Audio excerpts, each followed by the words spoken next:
नमस्कार साथियों, मैं हूं जनक लाल राठौर। आप देख रहे हैं छोटा किसान। साथियों, गेहूं का भयंकर रूप से या फिर बम्पर उत्पादन लेने के लिए एक सीक्रेट फार्मूला क्या है? कई सारे किसान भाई 25 क्विंटल प्लस 30 क्विंटल के आसपास उत्पादन लेते हैं, लेकिन कई सारे किसान भाई औसत जो भाग है किसान वर्ग का, वह 15 से 20 क्विंटल के आसपास ही रह जाते हैं। तो जो 25 से 30 क्विंटल उत्पादन है, उसका सीक्रेट फार्मूला क्या है, इस वीडियो में हम चर्चा करने वाले हैं। आइए दोस्तों, सिलसिलेवार जानकारी शुरू करते हैं। सबसे पहले मैं बात करूंगा बिजाई से पहले ही बीज उपचार की। बीज उपचार आपके खेती में विशेष महत्व लेता है आपके उत्पादन को अधिक बढ़ाने के लिए।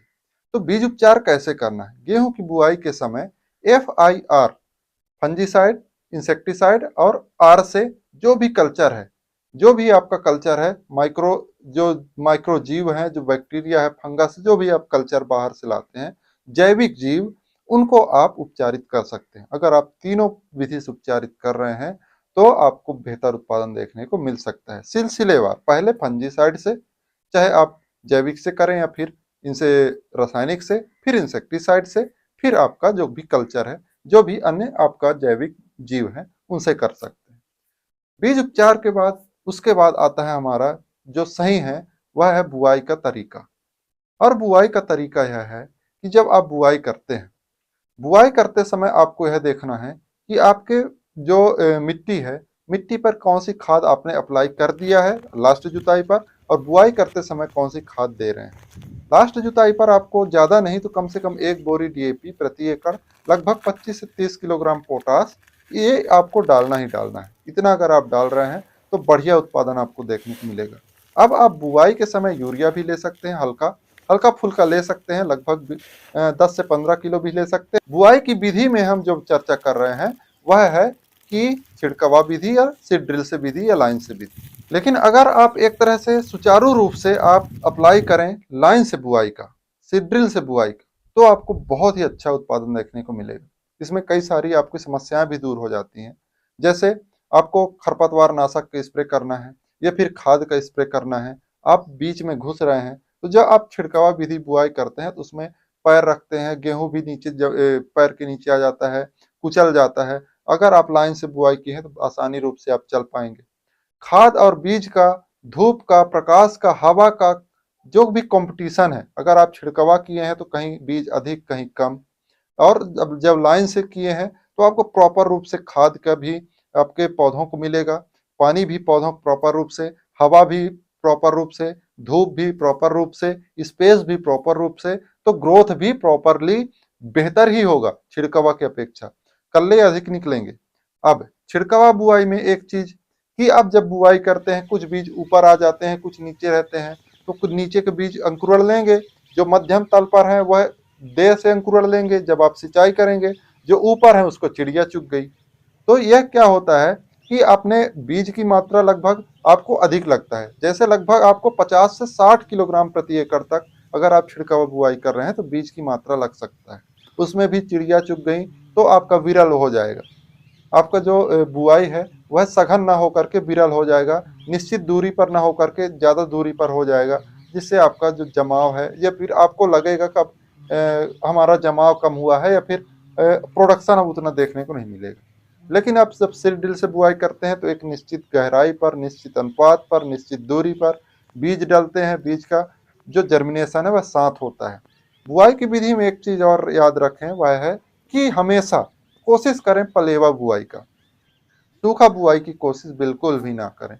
पलेवा बुआई से क्या होता है दोस्तों, आपका जो बीज है वह जब पर्याप्त गहराई पर जाता है, लगभग आप गहराई लेते होंगे 5 सेंटीमीटर के आसपास, गेहूं की बुआई के लिए 5 सेंटीमीटर के आसपास, अधिक भी ले सकते हैं 7 सेंटीमीटर तक।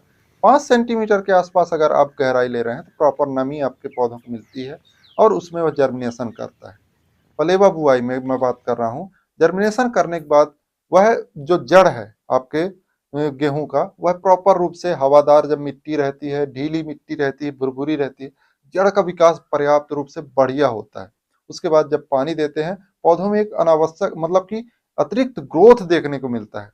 अधिक उसके जड़ों में अधिक कल्ले निकलते हैं, जड़ों की कल्लों की मैं बात कर रहा हूँ, जड़ों की शाखाएं निकलती हैं, जड़ें फैलती हैं, जिससे अधिक रूप से पोषक तत्व अपटेक कर पाता है, पौधे का विकास अच्छे से होता है। तो पहला पानी भी अगर आपको देना है तो लगभग 20 से 25 दिन या ज़्यादा से ज़्यादा 30 दिन के अंदर आप पहला पानी दे सकते हैं, जिससे बेहतर रूप से आपके पौधों का विकास हो, ग्रोथ हो। इसी समय आता है एक चीज़ और, खरपतवार। खरपतवार का नियंत्रण कैसे करें? बहुत ही ज़रूरी यह जानकारी है खरपतवार का नियंत्रण के लिए। खरपतवार का नियंत्रण दोस्तों सबसे पहले तो खरपतवार में आपको बुआई से पहले ही खरपतवार को नियंत्रण करने का सोचना है। तो अगर आप बुआई से पहले पलेवा कर रहे हैं तो उसमें कई सारे खरपतवार अंकुरित हो जाते हैं। फिर आप पलेवा की जब जुताई करेंगे फिर बुआई करेंगे तो काफी खरपतवार वैसे नष्ट हो गए। अब दूसरा है पेंडामिथलिन, मतलब प्री इमरजेंस वाला, बुआई के बाद प्री इमरजेंस। अब प्री इमरजेंस मतलब मेरा कहने का है कि खरपतवार के अंकुरण से पहले। अब बुआई के जस्ट बाद 2 दिन के अंदर आप पेंडामिथलिन 1 से 1.5 लीटर प्रति एकड़ ले सकते हैं, इसमें कोई इफेक्ट नहीं है। और पीछे पीछे चलते हुए, जैसे स्प्रे आगे करना है और आपको पीछे चलते रहना है, स्प्रे करते करते पीछे चलते रहना है, तो एक तरह से पूरी जाल बना ले। नमी होनी चाहिए आपकी मिट्टी पर, जिससे बेहतर रूप से काम करे यह खरपतवार नाशक। अब अगर आपने खरपतवार नाशक डाला है या नहीं डाल पाए हैं, फिर भी आपका अंकुरण हो गया, तब क्या करें? तो इस समय आपको कुछ खरपतवार नाशक आते हैं जो आपके जर्मिनेशन के बाद आपकी खड़ी फसल पर भी उपयोग हो जाती हैं, जैसे सल्फोसल्फ्यूरान, मेट्रिबिजिन। यह एक तरह से बहुत ही अच्छी एक खरपतवार नाशक है। आप इनका उपयोग कर सकते हैं तो बेहतर रिजल्ट आपको देखने को मिल सकता है। तो इनका आप खड़ी फसल पर उपयोग कर सकते हैं, लेकिन आपको यह ध्यान देना है कि जब आप खरपतवार नाशक डालें, इससे पहले आप खाद का उपयोग ना करें। जैसे आपका पहला पानी का समय आ गया, 25 से 30 दिन हो गया, उस समय खरपतवार है, खरपतवार नाशक डालना है, तो खरपतवार नाशक पहले डालें। इसके 1 या 2 दिन बाद आप खाद डालें या फिर पानी डालें। जो भी है, खाद का पानी का प्रोसेस आप पानी का प्रोसेस आप पहले भी कर सकते हैं, बाद में भी कर सकते हैं, लेकिन खाद का प्रोसेस खरपतवार नाशक डालने के बाद ही करना है। तो खरपतवार नाशक डालने के बाद आप इनका उपयोग कर सकते हैं। इनके साथ एक आता है क्लोडेनोफॉप और प्रोपागिल। क्लोडेनोफॉप और प्रोपागिल का इसका मिश्रण आता है खरपतवार नाशक में, इसका भी उपयोग कर सकते हैं। अब एक चीज याद रखें, अगर आपने सरसों की खेती की है साथ में आपके गेहूं में कहीं कहीं सरसों है, आपने बुआई कर दिया है, उस समय उस स्थिति पर आपको सल्फोसल्फ्यूरान का उपयोग नहीं करना है, नहीं तो आपके सरसों का भी समापन हो ही जाएगा। तो सरसों को बचाने के लिए आपको सल्फोसल्फ्यूरान जो खरपतवार नाशक है उसका उपयोग नहीं करना है, उसके उपयोग से बचना है। तो खरपतवार नाशक का भी इस प्रकार से आप उपयोग कर सकते हैं।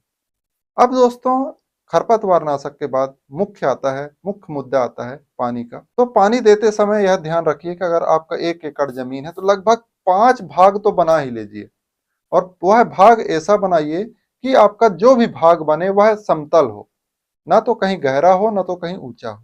जो भाग आपका बने वह समतल हो, जिससे आपको पानी देने में आसानी हो, पानी अधिकता ना हो, पानी का ठहराव ना हो।